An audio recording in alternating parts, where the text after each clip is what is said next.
रक्षा करे परमपिता, रक्षा करे। कृपया अपनी ध्यान साधना को विराम दें।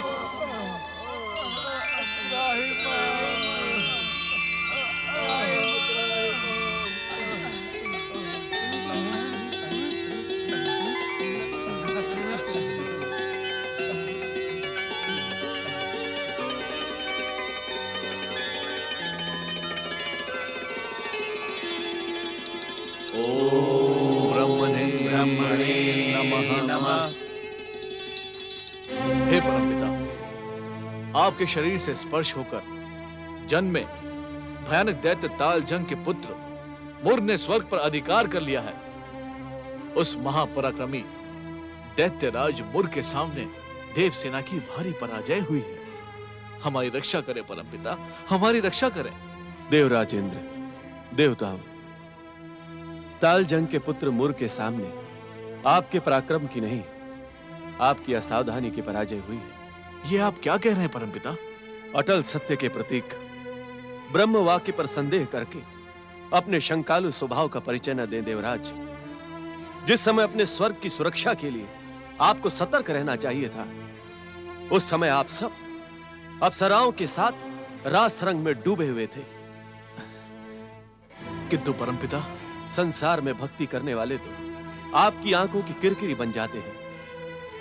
उनकी गुप्तचरी करवाने में आप कभी देर नहीं करते, तो फिर दैत्यराज मुर की उत्पत्ति आपसे अज्ञात कैसे रही देवराज? सत्य तो यह है देवराज कि देव गुरु बृहस्पति और देवर्षि नारद का अपमान करके आपने अपनी पराजय की भूमिका पहले ही रच दी थी। ऋषि और गुरु का अपमान करने वाला भयानक संकटों के चक्रव्यूह में घिर जाता है देवेंद्र। हे परमपिता, देव ऋषि नारद और देव गुरु बृहस्पति के सम्मान में हमसे जो भूल हुई थी, उसकी क्षमा याचना तो हम पहले ही कर चुके हैं। क्षमा याचना से आपका दुष्कर्म और पाप समाप्त नहीं हो सकता। आप जानते हैं देवराज, हम त्रिदेव साधु और सज्जनों का अपमान किसी भी मूल्य पर स्वीकार नहीं करते। इसी कारण आपने जो पाप किया है, आपकी पराजय उसका दंड है। परमपिता, भूल करना तो हम अज्ञानियों का स्वभाव है, परंतु क्षमा करना आपका कर्तव्य। हमारे कर्तव्यों का निर्धारण आप न करें देवेंद्र।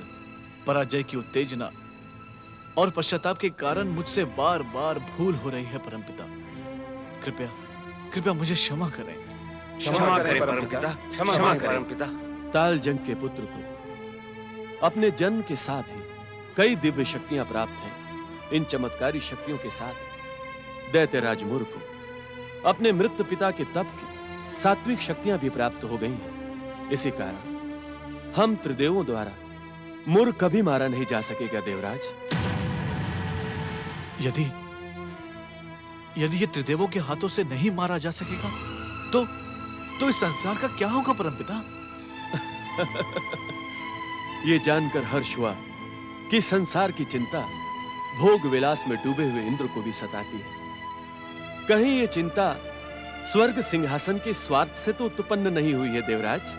हमें और अधिक अपमानित ना करें परमपिता। हमें अपनी भूल और अपराधों का ज्ञान हो गया है। हमें क्षमा करके कृपया हमारा मार्गदर्शन करें।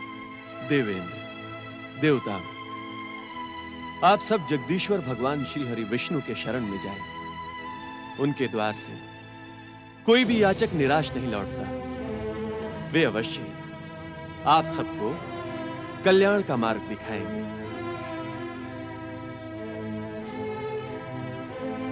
वैकुंठनाथ की शरण में चलें देवराज, अन्यथा त्रिदेवों से अवध्य ये भयानक दैत्य मुर हमारे स्वर्ग पर सदा सदा के लिए अधिकार कर लेगा।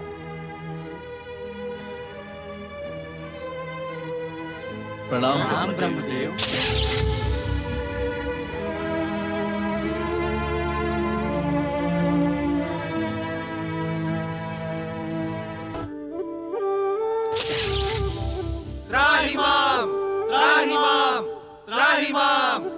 हमें दैत्य वीर मुर के स्वर्ग विजय का समाचार ज्ञात है देवराज।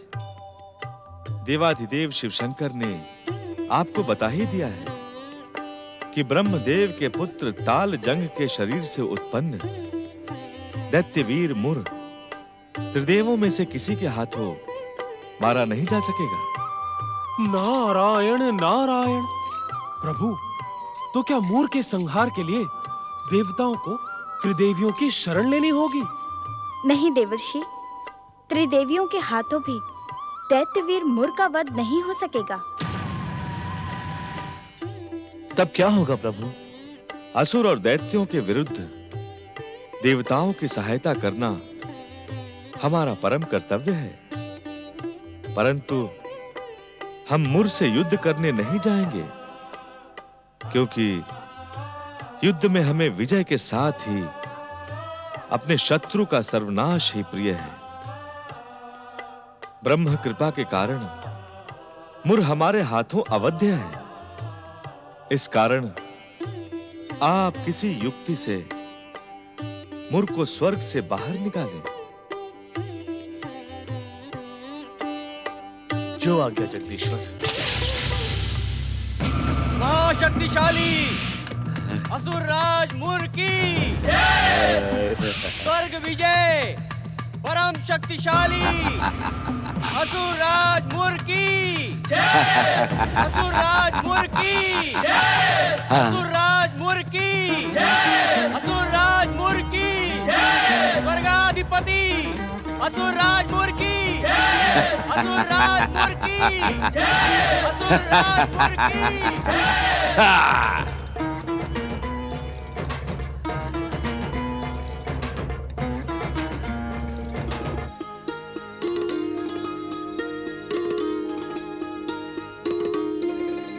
देख क्या रहे हो असुर वीरों?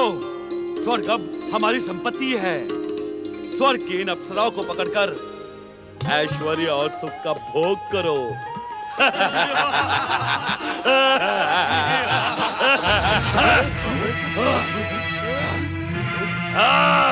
असुर वीरों, त्रिलोक के किसी भी कोने से इन अप्सराओं को पकड़कर बंदी बनाकर हमारे सामने उपस्थित करो। जाओ। जो आज्ञा असुरराज।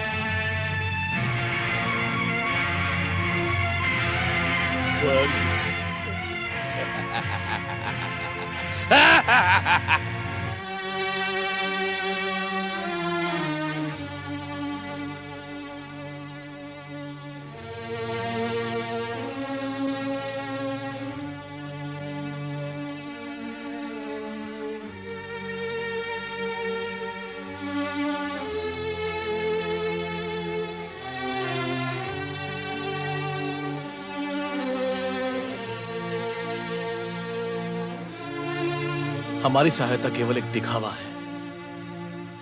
सत्य तो यह है देवगणों, संसार की शुभ शक्तियां हमारी सहायता करना ही नहीं चाहती। ब्रह्मदेव, महादेव और अब यहां तक कि श्री हरि विष्णु भी, इन सब ने हमें निराश किया है। देवेंद्र, जगदीश्वर भगवान श्री हरि ने हमें सहायता का आश्वासन तो दिया है। कोरे आश्वासन को लेकर हम प्रसन्न होने वालों में से नहीं है अग्निदेव। श्री हरि विष्णु ने केवल आश्वासन नहीं दिया देवराज, उन्होंने जो कहा है वो उचित है। वे दुष्ट शत्रु मूर से युद्ध करने के लिए स्वर्गलोक नहीं जाएंगे। हम देवताओं को ही प्रयास करके उस दुष्ट मूर को स्वर्ग से निकालना होगा। परंतु कैसे? कैसे बाहर निकाले उस दुष्ट को? कहना कितना सरल होता है पवन देव, परंतु उसे करना उतना ही कठिन। हमें साहस नहीं खोना चाहिए देवराज। जगदीश्वर भगवान विष्णु की कृपा हमारे साथ है। जगदीश्वर भगवान विष्णु की कृपा हमारे साथ होती तो मूर जन्म ही क्यों लेता? हमें तो इस दुष्ट को पराजित करने और स्वर्ग से बाहर निकालने का कोई उपाय दिखाई नहीं पड़ता। यदि मूर स्वर्ग से बाहर नहीं आया तो उसका वध कैसे होगा? जगदीश्वर ने तो यह भी कहा है कि स्वर्ग से बाहर आने पर वे उसकी अंत की भूमिका रच देंगे। तनिक सोचो देवगणों, यदि हमारे ललकारने पर मूर स्वर्ग से बाहर आ भी गया और जगदीश्वर भगवान विष्णु योग निद्रा में लीन रहे तो क्या वो दुष्ट हमें छोड़ेगा? देवराज क्षमा करें, मैं एक प्रार्थना करना चाहता हूँ। अवश्य। क्यों न इस संकट की घड़ी में हम अपने भाई सूर्यदेव से सहायता लें। भैया सूर्यदेव, परंतु भैया सूर्यदेव क्यों? इसलिए क्योंकि सूर्यदेव अपने कर्तव्य पथ पर निरंतर आगे बढ़ते हुए संसार की सारी गोपनीय और रहस्यमय बातों को जानते हैं। हो सकता है अवश्य अग्निदेव, अवश्य। सूर्यदेव हमारी अवश्य सहायता कर सकते हैं। भैया सूर्यदेव शीघ्र हमारे समीप प्रकट हो। हमारा मार्गदर्शन करे भगवान सूर्यदेव। प्रकट हो सूर्यदेव, प्रकट हो।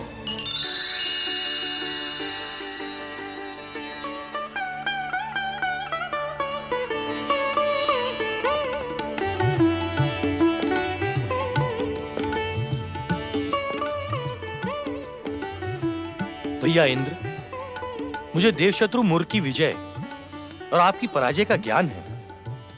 मुर को स्वर्ग से निकालने और जगदीश्वर भगवान श्री विष्णु की इच्छा योग्य वातावरण बनाने का एकमात्र उपाय है उत्पत्ति एकादशी का व्रत। उत्पत्ति एकादशी का व्रत? उत्पत्ति एकादशी का व्रत? भैया सूर्यदेव, ये नाम तो हमने अपने जीवन में पहली बार सुना है। इनके विषय में आपको किसने बताया? सारे संसार का पालन करने वाले जगदीश्वर भगवान विष्णु के आदेश पर मैंने स्वयं ये व्रत करके देवी उत्पत्ति एकादशी के साक्षात दर्शन प्राप्त किए थे और उनसे वरदान भी पाया था। देवी उत्पत्ति एकादशी ने आपको क्या वरदान दिया भैया सूर्यदेव? मेरी भक्ति से प्रसन्न होकर देवी उत्पत्ति एकादशी ने मुझे निर्विघ्न तेज और तीव्र गति का वरदान दिया था। तब से लेकर आज तक मेरे तेज और गति में कोई बाधा उत्पन्न नहीं हुई है। धन्य है देवी उत्पत्ति एकादशी, धन्य है। उनकी दया और कृपा से देवगण भी धन्य हो सकते हैं। आप देवताओं के साथ किसी पावन नदी के तट पर बैठकर उपवास सहित देवी उत्पत्ति की आराधना करें, आपको अपना स्वर्गलोक पुनः प्राप्त हो जाएगा। देवी उत्पत्ति एकादशी नमो नमः। देवी उत्पत्ति एकादशी हम पर प्रसन्न हो। देवी उत्पत्ति एकादशी हम पर कृपा करें। देवी उत्पत्ति एकादशी नमो नमः। देवी उत्पत्ति एकादशी हम पर प्रसन्न हो। देवी उत्पत्ति एकादशी हम पर कृपा करें। देवी उत्पत्ति एकादशी नमो नमः। देवी उत्पत्ति एकादशी हम पर कृपा करें। नारायण नारायण। कार्तिक कृष्ण पक्ष के 11वें दिन आने वाली उत्पत्ति एकादशी देव देवेश्वर भगवान विष्णु को अत्यंत प्रिय है, ये बात मैं जानता हूं। परंतु इस दिन का महत्व इन देवताओं को किसने समझाया? नारायण नारायण। प्रणाम देवर्षि, क्षमा करें। महत्वपूर्ण ये नहीं है कि देवताओं को इस एकादशी व्रत का महत्व किसने बताया, अपितु महत्वपूर्ण ये है कि इस कार्य में देवताओं की सहायता अपने ऋषि से किस प्रकार प्राप्त हो। मैं आपका संकेत समझ गया हूं सूर्यदेव। मैं भी मन ही मन देवताओं के कल्याण के लिए देवी उत्पत्ति एकादशी की आराधना करने की सोच ही रहा था। शुभस्य शीघ्रम। विघ्नहर्ता तथा प्रथम पूज्य श्री गणेश का नाम लेकर आप अपनी आराधना प्रारंभ करें। आपके स्वर देवी एकादशी को प्रसन्न करने में सक्षम है। नमो नारायण। नमो नारायण। देवी उत्पत्ति एकादशी नमो नमः। देवी उत्पत्ति एकादशी प्रसन्न हो। देवी उत्पत्ति एकादशी दर्शन दे। देवी उत्पत्ति एकादशी नमो नमः। देवी उत्पत्ति एकादशी हम पर प्रसन्न हो। देवी उत्पत्ति एकादशी हम पर कृपा करे। देवी उत्पत्ति एकादशी नमो नमः। देवी उत्पत्ति एकादशी हम पर प्रसन्न हो। देवी उत्पत्ति एकादशी हम पर कृपा करे। देवी उत्पत्ति एकादशी नमो नमः। देवी उत्पत्ति एकादशी हम पर प्रसन्न हो। देवी उत्पत्ति एकादशी हम पर कृपा करें। क्या आप ही देवी उत्पत्ति एकादशी हैं? आपका अनुमान सत्य है देव ऋषि, परंतु पहले मेरा प्रणाम तो स्वीकार करें। नारायण नारायण। देवी एकादशी, अपने श्री चरणों में आप नारद का प्रणाम स्वीकार करें। आपकी कृपा पाने के लिए मैं आप ही की आराधना कर रहा था। भक्तों के मध्य अभिवादन की परंपरा बनी रहे, इसके लिए हम दोनों का एक दूसरे को प्रणाम करना उचित ही है। देवी एकादशी, आप जैसी क्षण भर में प्रसन्न होने वाली देवी के दर्शन मैं पहली बार कर रहा हूँ। आप धन्य हैं, आप धन्य हैं देवी एकादशी। नारायण नारायण। मैं भी आप ही की तरह जगदीश्वर श्री भगवान विष्णु की आराधिका हूँ। एक भक्त दूसरे भक्त को पुकारता रहे, ये तो अनुचित है। इसलिए आपकी पुकार सुनकर मैं भागी चली आई। कहे, मेरे लिए क्या आज्ञा है देव ऋषि? आप जैसी चमत्कारी और विनम्र देवी को आज्ञा देने का अधिकार मुझ जैसे साधारण भक्त में कहा। यह अधिकार तो केवल तीनों लोकों के स्वामी देव देवेश्वर भगवान नारायण के पास है। देव ऋषि, इस समय मैं उन्हीं की आज्ञा से यहाँ पर प्रकट हुई हूँ। नारायण नारायण। आप मेरी आराधना करने वाले इंद्र तथा देवगणों को मेरा ये संदेश दे दे कि मैं उनके व्रत और आराधना से प्रसन्न हूँ। अब स्वर्ग पर अधिकार करने वाले दैत्यराज मोर को ललकार कर स्वर्ग से बाहर निकाले। श्री हरि शीघ्र ही उनकी सहायता करने के लिए प्रकट होंगे। शीघ्र प्रसन्न होने वाली देवी एकादशी, आप स्वयं देवराज इंद्र को वरदान क्यों नहीं देती? आप तो जानते हैं देव ऋषि, वरदान और संदेश में अंतर होता है। इस संसार में वरदान देने का अधिकार तो केवल त्रिदेव और त्रिदेवियों को है। मैं तो उनकी भक्त और संदेश वाहिका हूँ। नमो नारायण। नमो नारायण। नमो नारायण देवगणों, आप सबको बधाई हो। आपकी आराधना सफल हुई।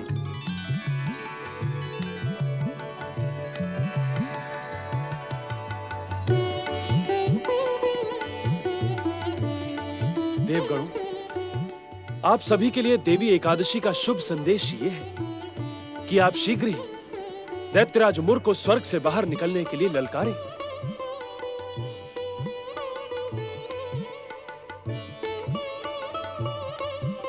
क्षमा करें देव ऋषि, स्वयं देवी एकादशी वरदान देने के लिए हमारे सामने प्रकट क्यों नहीं हुई?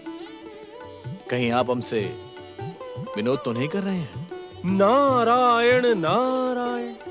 भक्ति और आराधना करने वालों के साथ विनोद करना हमारा स्वभाव नहीं है देवराज।